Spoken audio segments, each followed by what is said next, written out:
Assalamualaikum warahmatullahi wabarakatuh. Alhamdulillah. Alhamdulillahilladzi ba'atsa fil ummiyina rasulan minhum yatlu alaihim ayatihi wa yuzakkihim wa yuallimuhumul kitaba wal hikmah wa in kanu min qablu la fi dhalalim mubin. Asyhadu an la ilaha illallah wahdahu la syarika lah wa asyhadu anna Muhammadan abduhu wa rasuluh. Allahumma salli ala Muhammad wa ala alihi wa ashabihi wa man tabi'ahu ila yaumiddin. Amma ba'du. Yufafillah rahimakumullah. Puja dan puji syukur hanya untuk Allah SWT yang telah mengutus Rasulnya, para nabi, termasuk Nabi Muhammad SAW, untuk membacakan ayat-ayatnya. Yatlu alaihim ayatihi.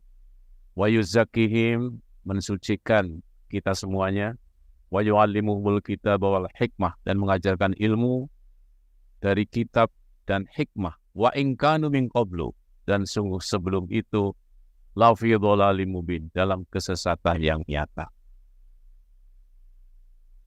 Hadirin hadirat rahimakumullah, ternyata umur ini tempat kita untuk segera bertaubat. Banyak orang panjang umurnya itu sedang ditunggu oleh Allah. Kapan akan bertaubat? Nanti di akhirat, orang-orang kafir itu akan dimasukkan ke dalam neraka. Dan mereka berteriak di dalam neraka, ingin balik ke dunia. Na'udzubillahi min dzalik. Terdapat dalam surat Al-Fatir. Al-Fatir ayat ke-31, 36 ya. 36 dan 37. Walladzina kafaru lahum naru jahannama la yuqda 'alaihim fayamutu wa la yukhaffafu 'anhum min 'adzabiha. Kadzalika najzi kulla kafur. Wa hum yastarikhuna fiha. Jadi mereka berteriak di dalam neraka. Teriakannya apa? Minta dikembalikan ke dunia. Rabbana akhrijna na'mal salihan. Kami akan beramal soleh. Wairalladzi kunna na'mal. Akan beramal tidak seperti amal yang dahulu. Tidak seperti amal yang dahulu. Karena sudah di akhirat, dia ingin dibalikan lagi ke dunia dan minta untuk dia berjanji akan beramal ghairu kunna na'mal. Apa firman Allah SWT selanjutnya? Awalam nu'ammirkum ma yatadzakkaru fihi. Bukankah sudah aku panjangkan umurmu? Kenapa kamu tidak berpikir dalam umur yang panjang itu? Jadi ini taubat menjadi sesuatu yang sangat penting. Jangan sampai Allah berikan kepada manusia umur yang panjang, tidak berpikir. Fihi man tazakkara waja'akumun nadhir. Barang siapa berpikir ketika datang utusan. Artinya memikirkan siapa sebenarnya para nabi dan rasul itu. Apakah kita akan abaikan saja? Panjang umur, tidak pernah berpikir siapakah para nabi dan rasul. Kalau seperti itu, maka fadzuqu fama lidzalimina min nasir. Rasakan azab neraka itu. Dan bagi orang yang zalim tidak ada penolong sedikit pun. Jadi umur yang panjang itu tidak punya makna kalau tidak dipakai untuk berpikir dan akhirnya menyimpulkan tubu ilallah taubatan nasuha. Segera taubat pada Allah dengan taubatan nasuha.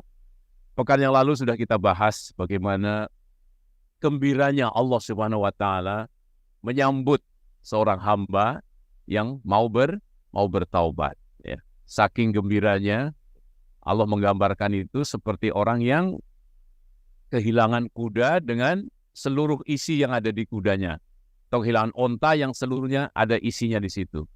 Setelah itu dia tertidur di bawah pohon, kemudian dia terbangun sampai mengatakan, Allah engkau hambaku dan aku Tuhanmu. Terbalik ucapannya seperti itu. Jadi Allah menunggu kita semuanya untuk bertaubat kepadanya. Hari ini kita akan menyampaikan, akan membacakan terjemahan dari hadis ke-8 dan ke 9 ya. Ke-9. Bab tentang taubat. Bab tentang hadis ke-8 ini dari Abu Sa'ad bin Malik bin Sinan Al-Khudri radhiyallahu anhu, Nabi SAW bersabda, sebelum kalian, jadi Rasulullah menyampaikan, sebelum kalian ada seorang pria membunuh 99 orang. Subhanallah. Saya yakin para mahasiswa-mahasiswi tidak ada yang pernah membunuh 99 orang. Ya, 99 orang. Ya. Kemudian ia bertanya kepada penduduk sekitar tentang seorang yang alim. Maka ia ditunjukkan kepada seorang rahib. Setelah mendatanginya, ia menceritakan bahwa ia telah membunuh 99 orang. Kemudian ia bertanya, apakah aku bisa bertaubat? Ini pertanyaan pembunuh tadi kepada seorang rahib.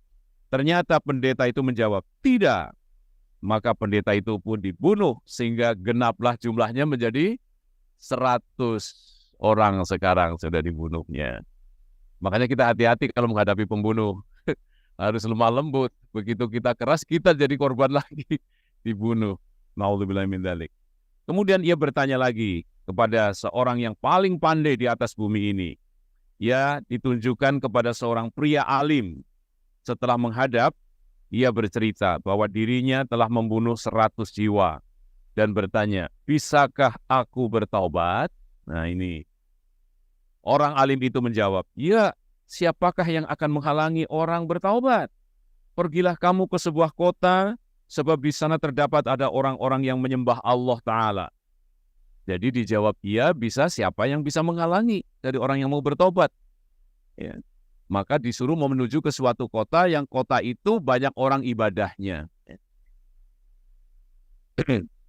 Orang alim itu menjawab, ya, siapakah yang akan menghalangi orang bertaubat? Pergilah kamu ke sebuah kota, sebab di sana terdapat orang-orang yang menyembah Allah Ta'ala. Beribadahlah kepada Allah bersama mereka, dan jangan kembali ke kotamu. Karena kotamu kota yang buruk. Lelaki itu pun berangkat. Ketika menempuh sebagian perjalanan, ternyata maut menghampirinya. Jadi belum sampai ke kota tempat ahli ibadah, sudah meninggal dunia. Kemudian timbullah perselisihan antara malaikat rahmat dengan malaikat azab. Jadi ketika seseorang meninggal, maka ruh kita ketika kita orang yang baik akan dibawa oleh malaikat rahmat. Tetapi kalau kita orang buruk, maka akan dibawa oleh malaikat azab. Ya, ini. Siapakah yang lebih berhak membawa ruhnya? Malaikat rahmat beralasan bahwa orang ini datang dalam keadaan bertaubat, ya kan? Menuju ke kota, keadaan bertaubat. Ya. Lagi pula menghadapkan hatinya kepada Allah. Sedangkan malaikat azab yang bertugas menyiksa hamba Allah yang berdosa beralasan orang ini tidak pernah melakukan amal baik. Jadi tidak punya amal baiknya sama sekali. Kemudian Allah SWT mengutus malaikat yang menyerupai manusia mendatangi keduanya untuk menyelesaikan masalah itu dan berkata, ukurlah jarak kota tempat ia meninggal antara kota asal dan kota tujuan. Manakah yang lebih dekat, maka itulah bagiannya. Para malaikat itu lalu mengukur, ternyata mereka mendapati si pembunuh meninggal dekat kota tujuan. Maka malaikat rahmatlah yang berhak membawa roh orang tersebut. Hadis riwayat Bukhari dan Muslim. Jadi akhirnya belum punya amal ini baru berlari menuju kota ahli ibadah. Ternyata lebih dekat kepada kota ibadah. Ya. Dalam riwayat lain di dalam kitab As-Sahih disebutkan dia lebih dekat sejengkal ya untuk menuju daerah tujuan. Maka ia dimasukkan dalam kelompok mereka. Dalam riwayat lain, di dalam kitab As-Sahih disebutkan, kemudian Allah Ta'ala memerintahkan kepada daerah hitam itu untuk menjauh dan memerintahkan kepada daerah yang baik itu untuk mendekat, kemudian menyuruh kedua malaikat itu mengukurnya. Akhirnya mereka mendapatkan daerah yang baik itu sejengkal lebih dekat sehingga ia diampuni. Di dalam riwayat lain disebutkan, Allah mengarahkan hatinya untuk menuju ke daerah yang baik itu. Subhanallah. Keputusan menerima taubat ternyata di tangan Allah Subhanahu wa Ta'ala. Ketika kita sudah ada rasa senang kepada Allah, senang ibadah, senang menempuh jalan Allah, Allah sudah sangat suka. Jadi pada riwayat yang di bawah tadi, dia menyatakan Allah memerintahkan kepada daerah hitam untuk menjauh sehingga terselisih 1 jengkal ketika diukur oleh para malaikat.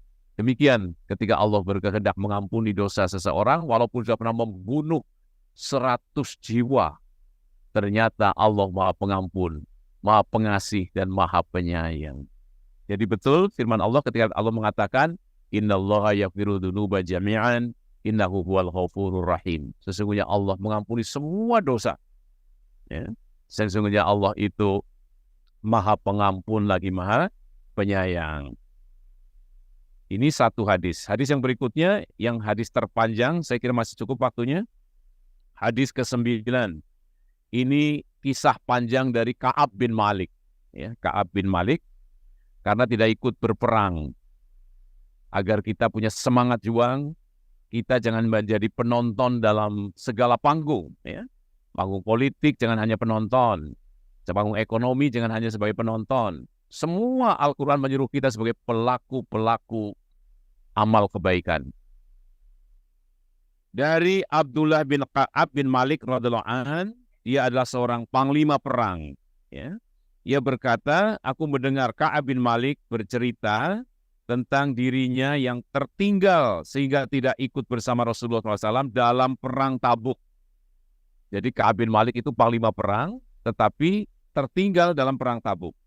Ka'ab bin Malik berkata, aku selalu bersama Rasulullah SAW dalam setiap peperangan, kecuali dalam perang Tabuk. Memang aku juga tidak bersama beliau dalam perang Badar, namun tidak seorang pun dicela atau mencela, karena tidak ikut perang tersebut. Sebab waktu itu Rasulullah SAW bersama kaum muslimin keluar bertujuan menghadap rombongan Quraisy.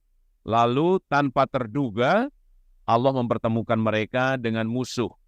Sungguh aku mengikuti pertemuan bersama Rasulullah SAW pada malam hari di dekat Jumrah Aqabah. Ketika kami berjanji memeluk agama Islam, aku tidak merasa lebih senang seandainya aku bisa mengikuti perang Badar, namun tidak mengikuti baiat di Jumrah Aqabah. Meskipun perang Badar lebih banyak disebut-sebut keutamaannya di kalangan manusia daripada baiat Jumrah Aqabah.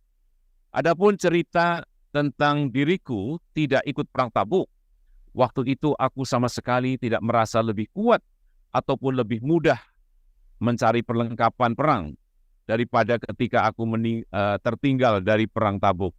Demi Allah, sebelum perang Tabuk, aku tidak dapat mengumpulkan 2 kendaraan sekaligus. Namun waktu perang Tabuk, kalau mau aku bisa melakukannya. Rasulullah SAW berangkat ke Tabuk ketika hari itu sangat panas, menghadapi perjalanan jauh dan sulit, serta menghadapi musuh yang berjumlah besar. Karena itu Rasulullah menekankan perintahnya kepada kaum muslimin untuk benar-benar siap dan bersungguh-sungguh dalam berperang. Beliau juga menjelaskan tujuan perang ini. Waktu itu, kaum muslimin yang ikut perang Tabuk bersama Rasulullah cukup banyak. Namun, nama-nama mereka tidak tercatat dalam buku. Sedikit sekali di antara mereka yang absen atau bersembunyi dan tidak ikut perang. Orang-orang yang absen itu mengira bahwa Rasulullah SAW tidak mengetahuinya selama wahyu Allah Ta'ala tidak turun. Rasulullah berangkat ke Tabuk ketika buah-buahan dan tumbuhan kelihatan bagus. Jadi tanaman-tanaman perkebunan sedang mekar, sedang waktunya dipetik. Karena itu bagiku lebih condong ke sana daripada maksudnya condong kepada buah-buahan dan tumbuhan. Tatkala Rasulullah SAW dan kaum muslimin hendak berangkat mempersiapkan segala sesuatunya, aku pun bergegas keluar guna mempersiapkan diri bersama mereka. Namun, aku kembali tanpa menghasilkan apa-apa. Padahal dalam hati aku berkata, aku mampu mempersiapkannya jika bersungguh-sungguh. Demikian itu berlangsung terus, dan aku selalu menundanya untuk mempersiapkan perlengkapan perang. Sampai kesibukan kaum muslimin memuncak, pada akhirnya di pagi hari Rasulullah SAW beserta kaum muslimin berangkat. sementara aku belum mengadakan persiapan. Lalu aku keluar untuk mencari perlengkapan, namun aku kembali dengan tangan kosong. Hingga kaum muslimin bertambah jauh dan pertempuran semakin dekat, kemudian aku putuskan untuk menyusul kaum muslimin. Dengan perasaan menyesal, ia berkata, andai saja aku berbuat demikian, namun takdir menentukan lain. Akhirnya apabila aku keluar dan bergaul dengan masyarakat sesudah berangkatnya Rasulullah SAW, hatiku resah. Aku menganggap diri ini tidak lebih sebagai seorang munafik atau lelaki yang diberi keringanan oleh Allah karena lemah pada saat itu di Madinah, yang tinggal hanyalah orang-orang yang disebut munafik dan orang-orang yang uzur karena amat lemah, seperti orang yang tidak dapat berjalan, orang buta, sakit, dan sebagainya. Rasulullah SAW tidak pernah menyebut namaku sehingga sampai ke Tabuk. Sampailah di Tabuk, barulah beliau bertanya, apa sebenarnya yang dikerjakan oleh Ka'ab bin Malik? Salah seorang dari Bani Salimah menjawab, ya Rasulullah, dia terhalang oleh selendangnya dan sedang memandang kedua pinggangnya. Atau dalam makna ini adalah sedang bersenang-senang memakai pakaiannya. Tetapi Mu'az bin Jabal menghardiknya, betapa buruk perkataanmu. Demi Allah, yang kami ketahui pada Ka'ab hanyalah kebaikan. Rasulullah SAW pun diam. Pada saat itulah melihat seorang lelaki berpakaian putih sedang berjalan di kejauhan. Rasulullah bersabda, mudah-mudahan itu adalah Abu Khitsamah. Ternyata benar, orang itu adalah Abu Khitsamah al-Anshari. Dialah orang yang bersedekah segantang kurma ketika diolok-olok oleh orang munafik. Ka'ab meneruskan ceritanya. Tatkala aku mendengar bahwa Rasulullah berada dalam perjalanan pulang dari Tabuk, maka kesusahan pun mulai menyelimuti aku. Aku mulai mereka-reka alasan apa yang bisa menyelamatkan aku dari Rasulullah SAW. Aku juga meminta bantuan keluargaku, mencari alasan dan jalan keluar yang sangat baik. Tetapi ketika mendengar bahwa Rasulullah SAW sudah dekat, lenyap sudah alasan bohong yang sudah aku siapkan. Aku yakin tidak ada alasan yang dapat menyelamatkan dari Rasulullah SAW selamanya. Karena itu aku mengatakan yang sebenarnya. Keesokan harinya, Rasulullah SAW tiba. Biasanya kalau beliau datang dan bepergian, yang beliau datangi pertama kali adalah masjid. Beliau mengerjakan sholat dan 2 rakaat lalu duduk menunggu kaum muslimin melaporkan sesuatu dan sebagainya. Maka berdatanganlah orang-orang yang tidak ikut ke Tabuk menemui beliau. Mereka mengemukakan berbagai alasan kepada Rasulullah SAW disertai dengan sumpah. Mereka yang tidak ikut perang Tabuk, orang perang Tabuk ada 80 orang lebih. Rasulullah SAW menerima mereka. Beliau memperkenankan memperbaharui baiat dan memohonkan ampun bagi mereka. Sedangkan batin mereka, beliau serahkan kepada Allah Subhanahu wa Ta'ala. Tibalah giliranku, Ka'ab bin Malik menghadap. Ketika aku mengucapkan salam, beliau tersenyum pahit, kemudian bersabda, kemarilah.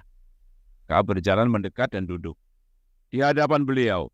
Lalu beliau mulai bertanya, apa yang menyebabkan kamu tidak ikut berangkat berperang? Bukankah kamu telah membeli kendaraan? Aku menjawab, benar Rasulullah. Demi Allah, andaikan aku duduk di hadapan orang selainmu, aku yakin dapat bebas dari kemarahan dengan menggunakan berbagai alasan yang bisa diterima. Sungguh aku telah dikaruniai kepandaian berbicara. Namun demi Allah, aku benar-benar yakin, seumpama hari ini aku berkata bohong dan kamu menerimanya, pasti sebentar lagi Allah Ta'ala menggerakkan hatimu untuk marah kepadaku. Sebaliknya jika aku berkata benar, yang membuatmu marah, maka aku dapat mengharapkan penyelesaian yang baik dari Allah Subhanahu wa Ta'ala. Demi Allah, aku tidak mempunyai uzur. Demi Allah, diriku sama sekali tidak merasa kuat dan lebih mudah daripada ketika aku tidak mengikutimu ke perang Tabuk. Sekarang ini aku merasa cukup segalanya. Rasulullah SAW bersabda, orang ini Ka'ab bin Malik telah berkata benar. Berdirilah, tunggulah keputusan Allah terhadap dirimu. Aku pun berdiri, beberapa orang dari Bani Salimah menghampiri aku. Mereka berkata kepadaku, demi Allah, kami tidak pernah melihatmu melakukan dosa sebelum ini. Engkau benar-benar tidak mampu mengemukakan alasan kepada Rasulullah SAW seperti dilakukan oleh orang-orang lain yang tidak ikut ke Tabuk. Mestinya cukuplah bagimu jika Rasulullah SAW memintakan ampun untukmu.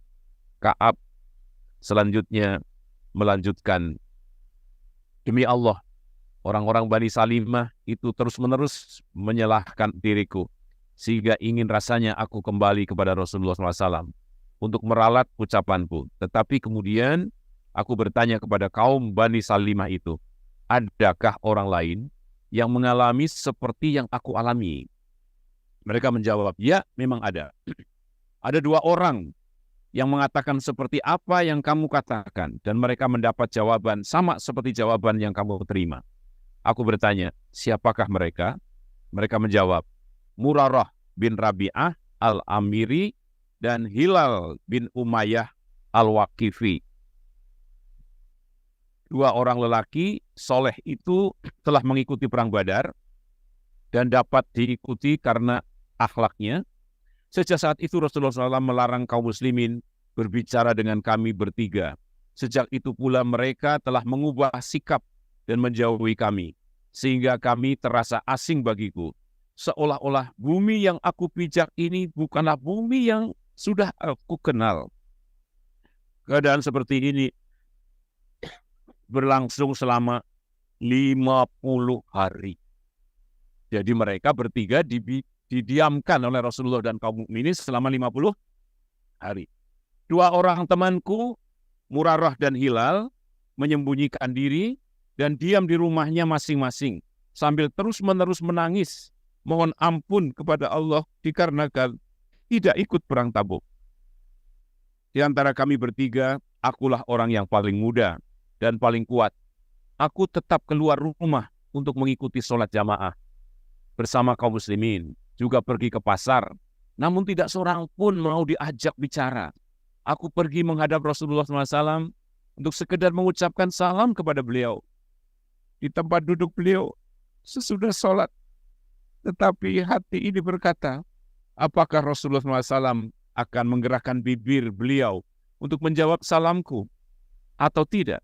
Kemudian aku mengerjakan sholat berdekatan dengan beliau. Sekali aku melirik beliau, apabila menghadap ke sholat, beliau memandangku. Kalau menengok ke arah beliau, beliau berpaling dari aku. Hal ini terjadi berturut-turut sampai suatu hari aku sedang berjalan, lalu melompati pagar pekarangan Abu Qatadah.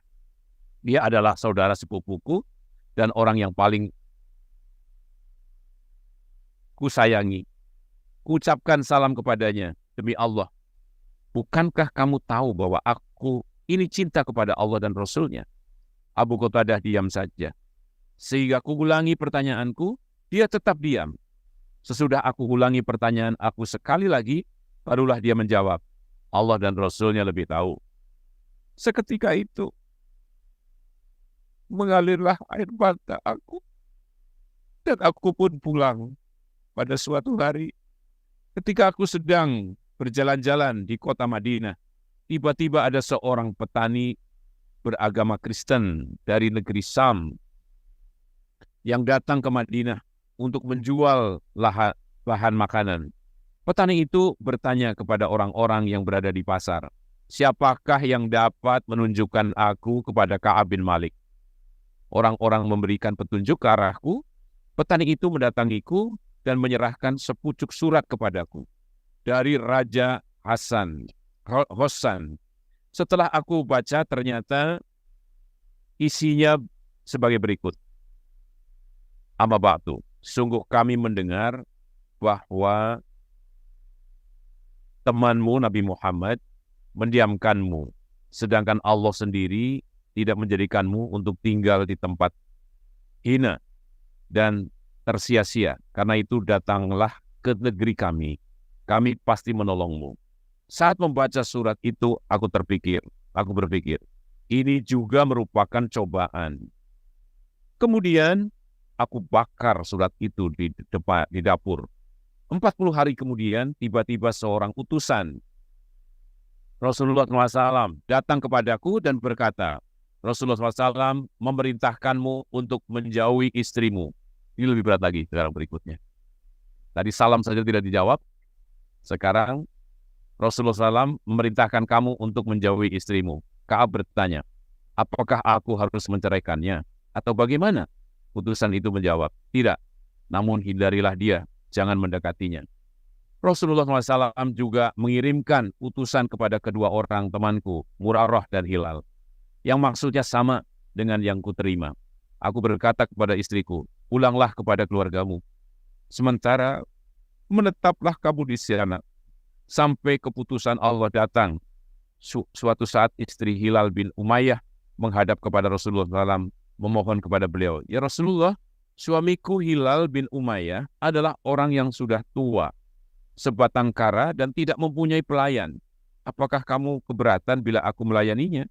Rasulullah menjawab, tidak, namun yang aku maksud, jangan sampai dia dekat kepadamu. Istri Hilal pun berkata, demi Allah, Hilal sudah tidak lagi mempunyai gairah terhadapku. Dan demi Allah, tidak henti-hentinya dia menangis sejak engkau melarang kaum muslimin berbicara dengannya sampai hari ini. Sebagian keluarga berkata kepadaku, hai Ka'ab, kalau saja kamu meminta izin kepada Rasulullah SAW untuk istrimu, tentu itu lebih baik. Sebagaimana istri Hilal bin Umayyah untuk melayani suaminya. Aku menjawab, aku tidak akan meminta izin kepada Rasulullah. Aku tidak tahu apa yang akan dikatakan Rasulullah apabila aku meminta izin beliau, sedangkan aku seorang yang masih muda. Aku lalui kehidupan tanpa istri itu selama 10 hari menunggu keputusan Allah. Genaplah sudah bagi kami 50 hari sejak ada larangan berbicara dengan kami. Kemudian pada hari ke-50, di bagian atas rumahku, pada saat itu sedang duduk ketika sholat subuh, Allah menyebut-nyebut tentang kami.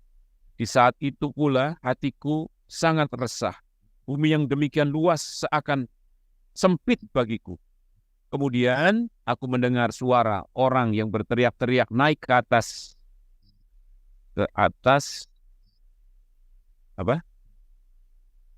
Sal'i, ya. Hai Ka'ab bin Malik, bergembiralah. Serta merta aku menjatuhkan diri bersujud syukur, dan aku tahu bahwa aku dapat penyelesaian. Rasulullah SAW memberitahu kepada kaum muslimin bahwa Allah yang Maha Agung dan Maha Tinggi telah menerima taubat kami bertiga. Kabar itu disampaikan seusai beliau mengerjakan sholat subuh. Maka kaum muslimin berdatangan mengucapkan selamat dan ikut bergembira. Bergembira juga kepada kedua orang teman, Murarah dan Hilal. Mereka ada yang datang berkuda, ada lagi penduduk Aslam yang berjalan kaki, dan ada pula yang naik gunung berteriak mengucapkan selamat, sehingga suaranya lebih cepat daripada larinya kuda. Ketika aku mendengar ucapan selamat dari orang-orang pertama dan datang kepadaku, seketika itu juga aku melepaskan pakaian dan yang aku kenakan kepadanya. Padahal demi Allah, waktu itu aku tidak memiliki pakaian. Setelah itu, aku meminjam pakaian dan berangkat untuk menghadap Rasulullah SAW. Sementara kaum muslimin menyambutku, mengucapkan selamat atas diterimanya taubatku. Mereka berkata kepadaku, selamat atas pengampunan Allah kepadamu. Demikianlah sepanjang jalan kaum muslimin memberikan selamat. Sesampainya di masjid, ternyata Rasulullah SAW sedang duduk dikelilingi oleh para sahabat. Melihat kedatanganku, sahabat Tolhah bin Ubaidillah segera berdiri menyongsongku, menjabat tanganku dan memberi selamat. Demi Allah, tidak seorang pun di antara para sahabat Muhajirin yang berdiri, kecuali dia, karena itulah Ka'ab tidak bisa melupakan kebaikannya. Ka'ab meneruskan ceritanya. Tatkala aku mengucapkan salam kepada Rasulullah SAW, beliau menyambut aku dengan wajah berseri-seri dan berkata, bergembiralah, karena hari ini merupakan hari paling baik bagimu sejak kamu dilahirkan ibumu. Aku bertanya, wahai Rasulullah, apakah darimu sendiri ataukah dari sisi Allah? Beliau menjawab, dari Allah yang maha agung dan maha tinggi. Jika merasa senang, wajah Rasulullah SAW bersinar terang, seolah-olah seperti rembulan. Melalui wajahnya, kami mengetahui bahwa Rasulullah SAW sedang senang hatinya. Ketika aku duduk menghadap beliau, aku bertanya, ya Rasulullah, sungguh termasuk taubatku sebagai pernyataan rasa syukurku. Aku hendak menyerahkan harta bendaku sebagai sedekah untuk mendapatkan ridho Allah dan Rasul-Nya. Rasulullah SAW bersabda, simpanlah sebagian harta bendamu, jangan kamu serahkan seluruhnya. Itu lebih baik. Kemudian aku menjawab, aku masih mempunyai tanah yang menjadi bagianku dari hasil rampasan perang di Khaybar.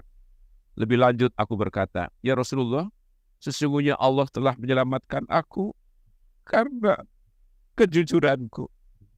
Dan aku nyatakan bahwa termasuk taubatku sebagai pernyataan rasa syukur kepada Allah. Aku tidak akan berbicara selain yang benar selama hidupku. Demi Allah, aku tidak pernah melihat seorang pun di antara kaum muslimin yang diuji Allah Ta'ala untuk berkata jujur lebih baik daripada aku semenjak berjanji kepada Rasulullah SAW. Hingga kini, aku tidak pernah berbohong. Aku berharap semoga Allah menjagaku dalam sisi hidupku, dalam sisa hidupku. Kemudian Allah menurunkan ayat surat At-Taubah ayat 117 sampai 119. Sesungguhnya Allah benar-benar menerima taubat Nabi, sahabat-sahabat Muhajirin dan Ansor yang mengikuti Nabi berangkat ke Tabuk dalam masa kesulitan mencari perlengkapan perang.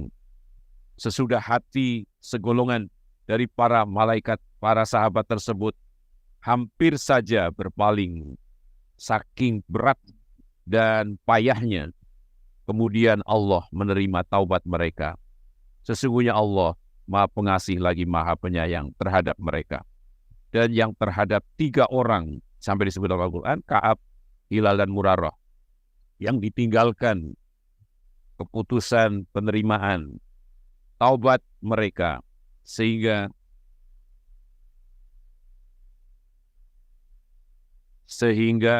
keputusan penerimaan taubat mereka, sehingga manakala bumi telah menjadi sempit bagi mereka, padahal bumi itu luas, dan mereka pun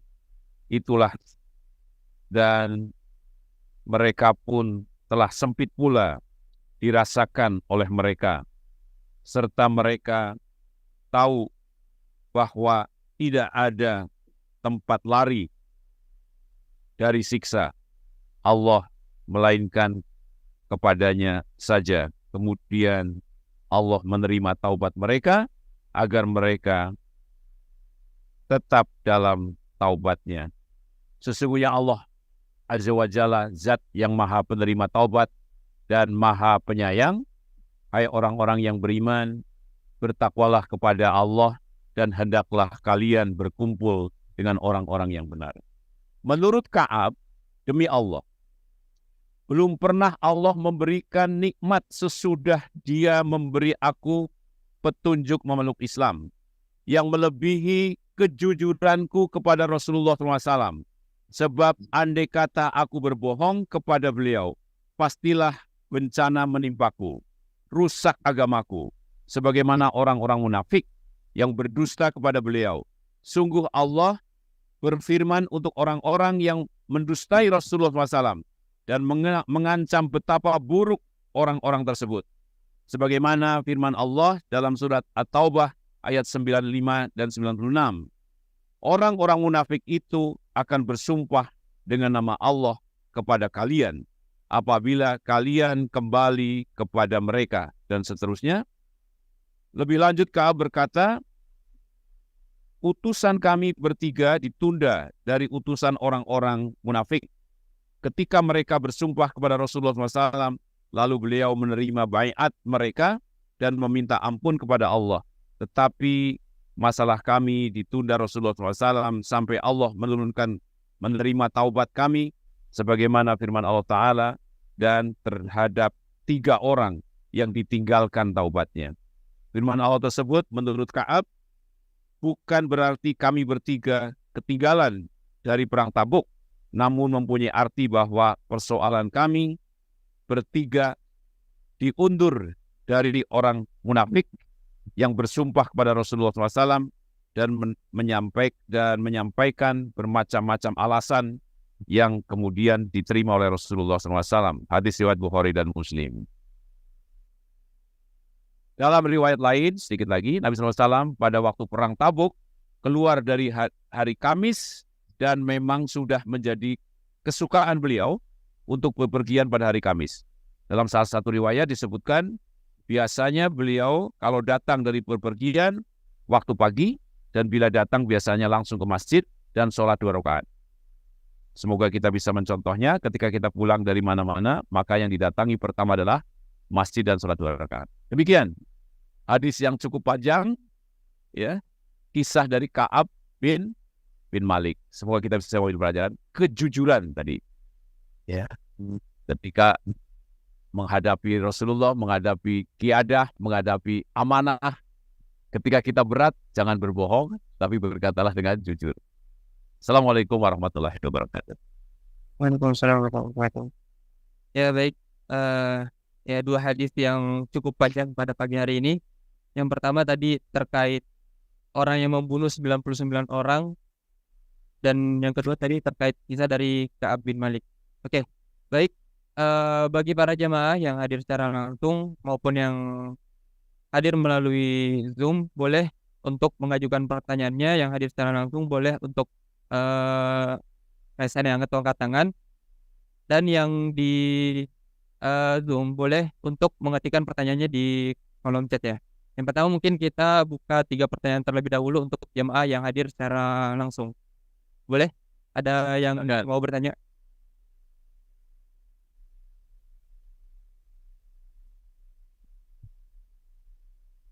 Assalamualaikum warahmatullahi wabarakatuh. Waalaikumsalam. Perkenalkan, nama saya Imam Mustafa, saya dari Fakultas Peternakan.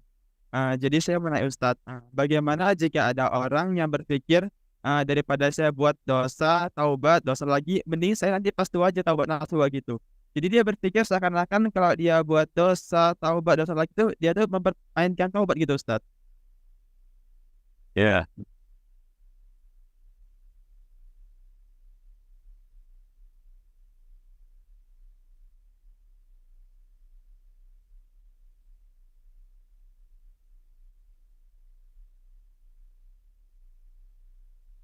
Tes 1, 2, 3 tes.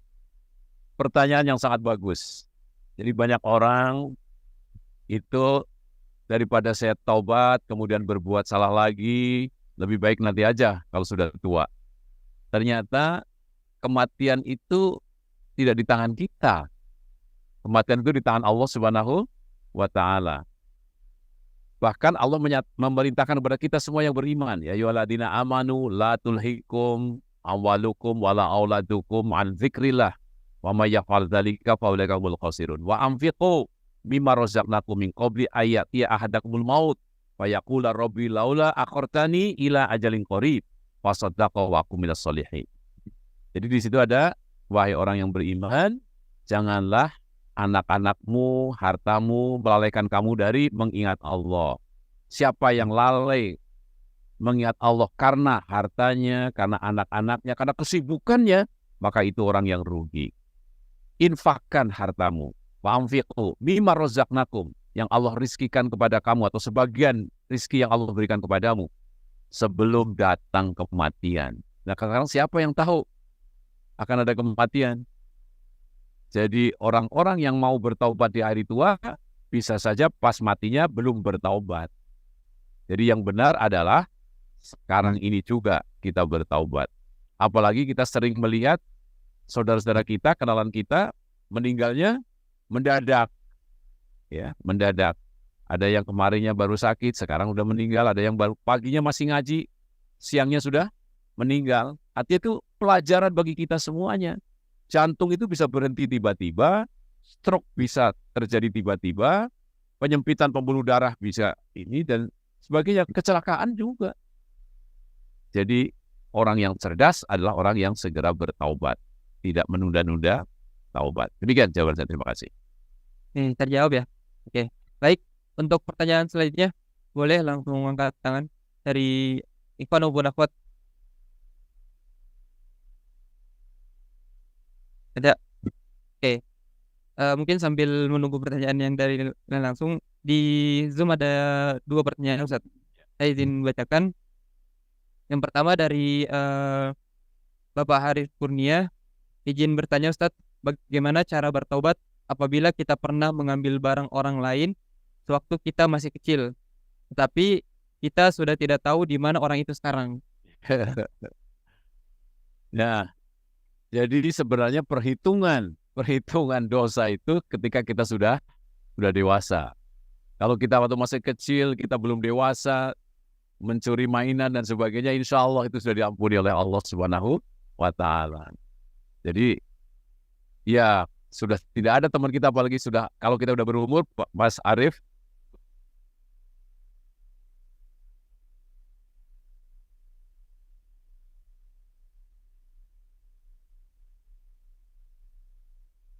Teman kita dahulu akan lebih baik. Karena wa'atal mala ala hubbihi dzawil qurba wal yatama wal masakin. Infaklah kepada karib kerabat, keluarga dekat, orang-orang yang dahulu mungkin sahabat-sahabat kita bermain. Kalau sekarang masih ada anak cucunya, kita berikan hadiah dan sebagainya. Begitu jawaban saya. Terima kasih. Ya, semoga menjawab pertanyaan dari Mas Haris ya. Selanjutnya Ustaz, ada pertanyaan kedua dari Mas Zainal ya. Izin bertanya Ustaz, bagaimana cara bertaubat apabila kita tidak memenuhi nazar dalam waktu tertentu, atau dalam artian waktu nazarnya sudah terlewat? Jadi ketika nazar sudah terlewat, kita belum melakukan, maka lakukan saja nazar itu. Lebih baik melakukan janji nazar tadi daripada sampai mati kita tidak melakukan nazar. Tapi ketahuilah bahwa nazar yang wajib dilakukan adalah nazar yang baik. Kalau kita nazar yang buruk, misalnya akan melakukan sesuatu yang bernilai kemaksiatan, maka jangan dilakukan. Jadi tidak berarti setiap nazar mesti dilakukan. Nazar yang buruk tidak harus dilakukan. Misalnya apa? Saya nanti kalau lulus akan apa ini? Ya, akan nyembelih domba dan kepalanya ditaruh di depan gedung rektorat. Nah, ya kayak gini jangan dilakukan. Ya. Tapi kalau nazar saya akan menyembelih domba, saya akan traktir teman-teman sekelasku. Nah, lakukan kalau itu. Ya kan? Tapi kalau mau dijadikan di depan gedung rektorat, jangan. Jadi nazar-nazar jahiliyah, ya, jangan dilakukan. Bahkan kalau dilakukan berdosa itu. Ya. Yang wajib dilakukan adalah nazar-nazar yang bernilai perintah-perintah Allah dan menjauhi larangan-larangannya. Demikian. Ya, semoga menjawab pertanyaan dari Mas Zainal. Oke, baik. Bagi para peserta, para jamaah, bisa sambil mengisi presensi kajian pada pagi hari ini yang sudah di-share juga di kolom chat di Zoom ya. Di ipb.link /hadir kantin. ipb.link /hadir kantin. Oke, baik. Mungkin satu pertanyaan terakhir. Ada ya. Marahwat Dari akhwat mungkin. Begitu pemurahnya Allah ya. Jangan dilewatkan kesempatan hidup ini. Hidup ini sangat berharga. Dan sampai kita mati tidak bertaubat. Tadi yang sangat penting berkata jujur, jangan ngisi absen padahal tidak hadir. Pasti Allah tahu, ya kan? Jadi Ka'ab bin Malik itu luar biasa. Jadi sudah punya alasan pun dia tidak berani menyampaikan, percuma. Alasan apa lagi lebih baik diam. Ya Rasulullah, beritahulah aku jujur. Apa yang aku persiapkan, saya lebih tertarik ke buah-buahan dan tanaman, kan? Dia tidak bersungguh-sungguh. Ya, mungkin pertanyaan terakhir dari saya itu. Ya, silakan. Izin bertanya Ustaz, terkait syarat-syarat taubat nasuha itu seperti apa Ustaz? Ya. Dan mungkin ada gak sih Ustaz kayak indikator-indikator bahwa taubat kita tuh diterima Ustaz?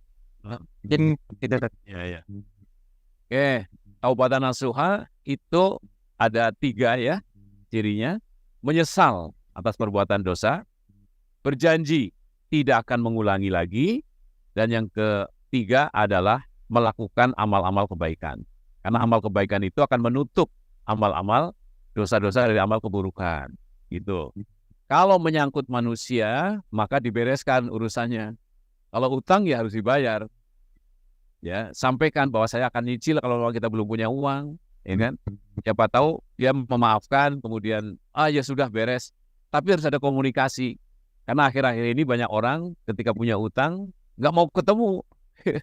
Malah memutus silaturahim, padahal kemukakan bahwa kami belum bisa membayar, apakah akan diperpanjang, siapa tahu ternyata dia orang yang sangat baik, bisa membebaskan utangnya.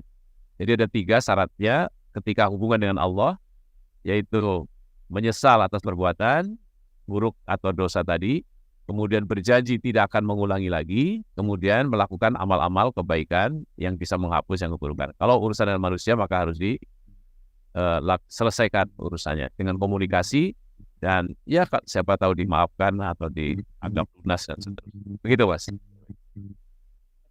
Oh ya, indikatornya sama seperti indikator seseorang yang mendapat petunjuk, yaitu apa? Senang dan rajin melakukan amal-amal kebaikan. Tadinya sholat terlambat, sekarang soft terdepan. Sama seperti Ka'ab bin Malik tadi. Apa indikatornya? Ya Rasulullah, saya infakkan seluruh hartaku. Ya kan? Ya Rasulullah, mulai hari ini saya tidak akan berkata-kata bohong satu sedikit pun. Karena sesungguhnya Allah dan Rasulnya mengetahui. Jadi itu. Jadi tanda Ka'ab bin Malik mendapat petunjuk, rajin infak dan sedekah, dan berjanji berlaku jujur selama hidupnya. Demikian. Kajian seperti ini menjadi sesuatu yang sangat penting. Karena apa? Karena sekarang kita sedang krisis kejujuran. Di depan pengadilan, mereka bersilat lidah untuk menutupi kesalahannya agar tidak dihukum. Demikian juga janji-janji banyak tidak dipenuhi. Semoga kita semua yang ikut pengajian, baik yang langsung maupun yang online, dikaruniai Allah kemampuan untuk bisa mengambil pelajaran dari Ka'ab bin Malik. Berjanji tidak akan pernah berbohong, kemudian berjanji dalam bekerja keras mendapatkan harta untuk infak fisabilillah. Jadilah pelaku politik, pelaku ekonomi, pelaku kemaslahatan. Jangan hanya sebagai penonton. Ketika nanti kita akan menghadapi pemilu, jangan hanya sebagai penonton, tapi kami jadi pelaku untuk memenangkan al-haq terhadap al-batil.